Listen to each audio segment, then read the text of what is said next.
Au Maroc, le ministre des Affaires étrangères, de la coopération africaine et des Marocains résidant à l'étranger, Nasser Bourita, et son homologue français Jean-Noël Barrot ont, lors d'un point de presse tenu le 29 octobre à Rabat, passé en revue le renforcement des relations bilatérales entre les deux pays. Dans le cadre de la dynamique positive que connaît la question du Sahara sur la scène internationale, le ministère des Affaires étrangères a procédé à la mise à jour de la carte officielle du Royaume du Maroc, incluant ainsi l'ensemble de son territoire, y compris la région du Sahara. Le ministre Nasser Bourita se félicite de l'évolution de la position française. L'élargissement de la circonscription consulaire pour couvrir le Sahara est un autre élément. Et ce qu'a dit le président ce matin, et ce que tu as dit, Jean-Noël, par rapport à l'action économique, commerciale française au Sahara, sont des éléments qui montrent que l'évolution de la position française n'est pas seulement une formule diplomatique, mais qu'il est décliné en actes opérationnels très importants et très appréciés, qui s'inscrivent, comme je l'ai dit, dans ce dialogue permanent sur cette question entre Sa Majesté le Roi et le Président,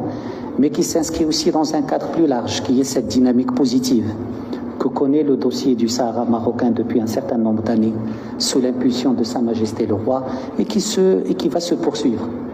Dans une volonté d'opérationnalisation de sa position sur le dossier du Sahara. En intégrant le Sahara au sein de la carte du Maroc, la France réaffirme son engagement envers l'intégrité territoriale du Royaume et ouvre la voie à une relation bilatérale renforcée, souligne le ministre français des Affaires étrangères. Ce partenariat, nous souhaitons le développer dans tous les domaines et dans tous les territoires, y compris au Sahara occidental, dont le président de la République a rappelé que le présent et l'avenir s'inscrivent dans le cadre de la souveraineté marocaine.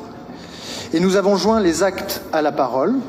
et j'ai le plaisir de vous annoncer que la carte du Maroc a été actualisée et mise en ligne sur le site du ministère de l'Europe et des Affaires étrangères il y a 1 heure.